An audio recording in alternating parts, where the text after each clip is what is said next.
سلمان صاحب، ہم بات کر رہے ہیں باپ بیٹے کے بیانات میں تضاد کی. کیا پیپلز پارٹی کی پالیسی گڈ کاپ بیڈ کاپ پر چل رہی ہے؟ دیکھیں، ایک تو ابھی جو کہا گیا ہے کہ الیکشن کیسے ہونے جا رہے ہیں. دیکھیں، الیکشن کمیشن کا کام الیکشن کا بندوبست کرنا ہے. اور جہاں تک آصف زرداری صاحب اور بلاول بھٹو زرداری صاحب کی آپ نے پوچھا ہے کہ یہ پارٹیز کے اندر کام تقسیم ہوا ہوتا ہے کہ آصف زرداری صاحب پاور پولیٹکس کر رہے ہیں اور بلاول بھٹو زرداری صاحب وہ پاپولر پولیٹکس کر رہے ہیں. اور آپ کو یاد ہوگا کہ آج سے چند ہفتے پہلے بھی اسی طرح کی کیفیت طاری ہوئی تھی جب بلاول بھٹو زرداری صاحب نے 90 دن کے الیکشن پہ زور دینا شروع کیا تھا.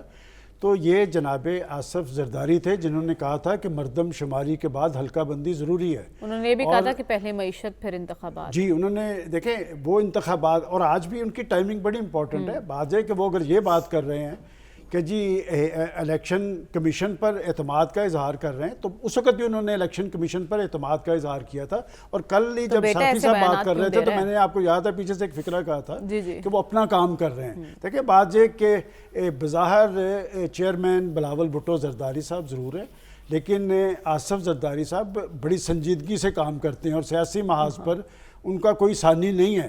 اور بلکہ اگر آپ میرے سے پوچھیں گے تو آنے والے سیٹ اپ میں جس طرح کا اس وقت ماحول بنا ہوا ہے، میں تو زرداری صاحب کو پھر ایوان صدر کا مکین سمجھتا ہوں کہ یہ ایک سابق صدر کا بیان نہیں ہے، یہ آنے والے صدر کا بھی بیان ہے. اس لیے وہ کوئی غیر ذمہ دارانہ، یہ آپ کی انفارمیشن ہے یا آپ کا میری اسیسمنٹ ہے کہ بات یہ کہ زرداری صاحب کے تمام بیانات، میں نے آپ پرسوں بھی یہ بات کہی تھی کہ زرداری صاحب تول کے بولتے ہیں، انہیں پتہ ہے کہ کیا ہونے جا رہا ہے. تو بات ہے کہ انتخابات کی ساکھ ایک بڑا ایشو نہیں ہے کہ بلاول صاحب جو کہہ رہے تھے لیول پلینگ فیلڈ اور لاڈلا، تو آج زرداری صاحب کے بیانات کے بعد ایک میسج تو خود بلاول بھٹو زرداری صاحب کو، اور دوسری بات یہ کہ الیکشن لڑیں. بات یہ کہ اس طرح آپ سسٹم پہ اثر انداز ہونے کی کوشش نہ کریں. انہوں نے اس طرح کی بات بھی کی ہے، کچھ لوگ الیکشن پہ اثر انداز ہونے کی کوشش کر رہے ہیں. مریم، یہ ایک بڑا خطرناک رجحان میں سوشل میڈیا پہ دیکھ رہا ہوں. بات یہ کہ آپ اپنے کرتوتوں کی وجہ سے زد میں آئے ہیں. آپ پاکستان کے ریاستی اداروں کو ٹارگٹ کرنے کے عمل سے کوئی آپ کی پاکستان کے اندر مقبولیت نہیں بڑھ رہی کہ آپ اپنے اعمال کے حوالے سے خود جواب دیں. اور میں سمجھتا ہوں کہ پاکستان کو آگے بڑھنے دیں. دیکھیں، جمہوریت اور جمہوری عمل چلے گا تو باری بھی آ جائے گی. یہ جو ابھی کہا جا رہا ہے کہ جی ایک جماعت ٹارگٹ ہو رہی ہے، بھائی اس جماعت 2018 میں تو ایک جماعت کی لیڈرشپ کو آپ نے نااہل قرار دیا تھا، اور یہی لیڈرشپ تھی، مدعی بنی ہوئی تھی. ان کی بیٹی بھی آپ نے پکڑ کے گرفتار کروا دی. تو کوئی ایسا طوفان نہیں آنے والا. بات یہ سموتھلی عمل چلے گا. اور ہر الیکشن میں جن کی آپ بات کر رہے ہیں وہ تو کوئی الیکشن ہی نہیں انہوں نے مانا. وہ کہتے ہیں 200 سوائے 2018 کے. اور 2018 کے الیکشن کے بارے میں میں نہیں کہتا، ہمارے محترم دوست کہا کرتے تھے کہ وہ کس طرح کے. تو بات ہے، اس سے پریشان ہونے کی ضرورت نہیں ہے. سسٹم کو آگے چلنے دیا جائے. الیکشن کمیشن کا کام ہے پاکستان کے اندر آزادانہ اور شفاف انتخابات کروانا.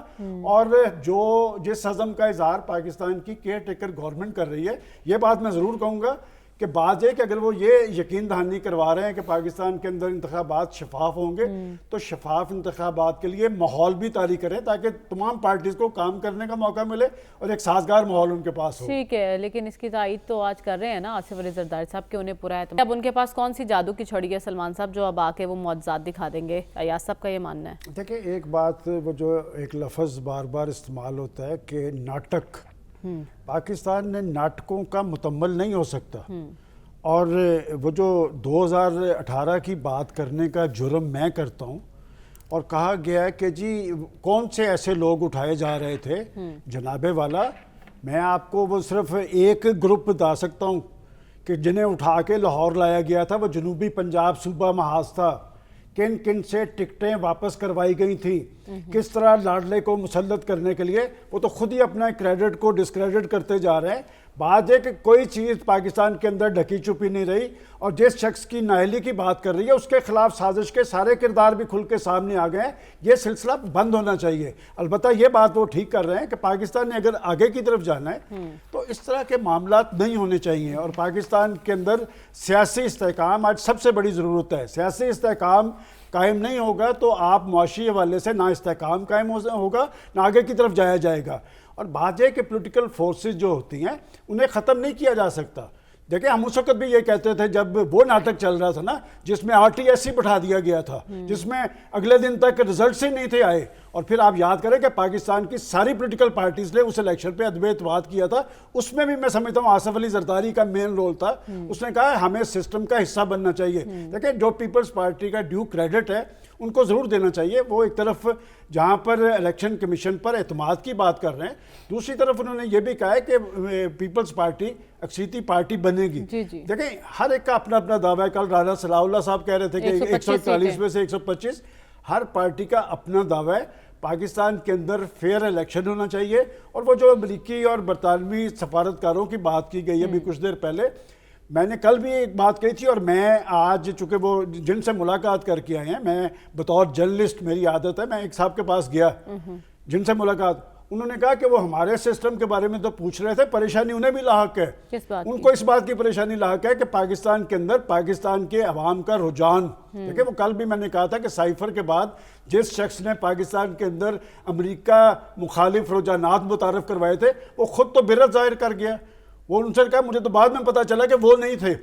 تو بات ہے کہ اس طرح کی لیڈرشپ کا بھی پاکستان مکمل نہیں ہو سکتا۔ میں سمجھتا ہوں کہ پاکستان جمہوری سٹرگل کے نتیجے میں بنا تھا، اور آج بھی پاکستان کی بقا، سلامتی اور اس کی ترقی اور خوشحالی کا دار و مدار جمہوری سسٹم پہ ہے۔ پاکستان کی سیاسی لیڈرشپ کو میچورٹی دکھانی پڑے گی، اور اگر یہ جو لیول پلینگ فیلڈ کی بات کی جا رہی ہے ہر پارٹی یہ کرتی ہے۔ دیکھیں یہ کل کی تو باتیں، 2018 کا الیکشن کتنی دیر ہوئی ہے، کہ کیا وجہ ہے کہ کوئی صاحب انہیں ہر الیکشن میں 200 دھاندلی نظر آ رہی تھی، یہ جو 2018 کا الیکشن تھا یہ دودھ کا ضلع ہوا تھا۔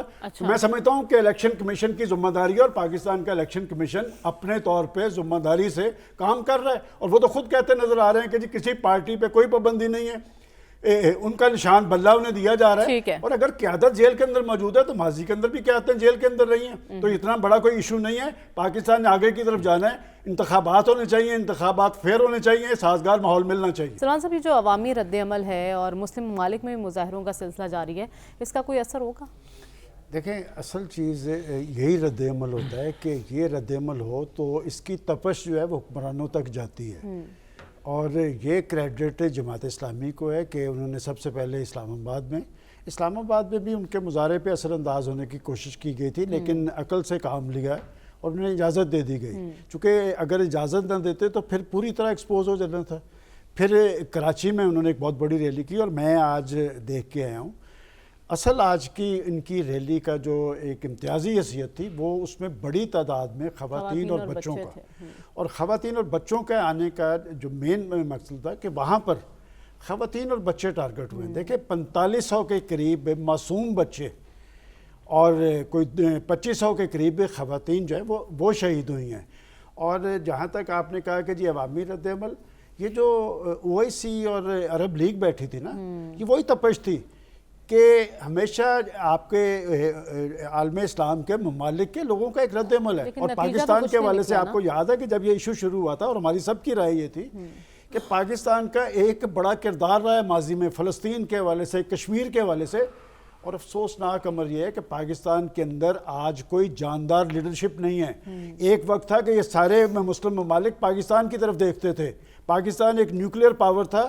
اور پاکستان کا اس سب میں رول کیا رہا ہے، پاکستان ڈسکس ہی نہیں ہوا، اور پھر بھی میں سمجھتا ہوں کہ یہ کریڈٹ ہے جماعت اسلامی کا ہے کہ انہوں نے یہ سلسلہ شروع کیا ہے، اور بڑی تعداد میں یہ بھی بتاتا چلوں یہ صرف جماعت اسلامی کی ریلی نہیں تھی، اس میں عام آدمی آیا ہے، اس لیے کہ عام آدمی کے اندر ایک رد عمل ہے۔ رد عمل کس کے خلاف ہے؟ امریکہ کی، اور امریکہ ایک عالمی غنڈہ ہے، وہ جو کہا جا رہا ہے نا کہ جی امریکہ اس کے پیچھے، اس میں اصل نقصان جو ہوا ہے وہ امریکہ کو ہوا ہے۔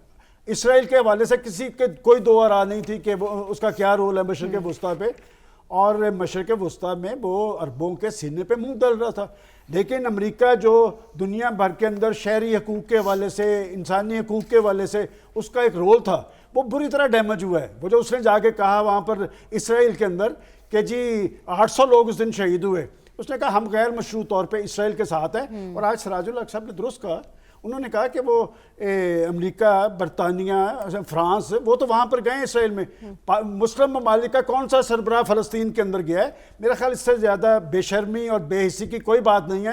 لیکن میں ایک بات ضرور کہوں گا کہ جو آپ نے کہا نا عوامی رد عمل، یہ عوامی رد عمل اگر بڑھتا رہا، دیکھیں لوگوں کے اندر جان ہوگی تو حکمران کھڑے نہیں رہ سکتے. اسی وجہ سے MBS نے بھی تو دوسرے دن اعلان کر دیا تھا کہ اسرائیل سے ہم اپنے تمام تر تعلقات جو چل رہے تھے وہ توڑ رہے ہیں. میں سمجھتا ہوں کہ لوگ اپنے اندر جان پیدا کریں، ان مسلم حکمرانوں کو کھڑے ہونا پڑے گا، نہیں تو گھر جانا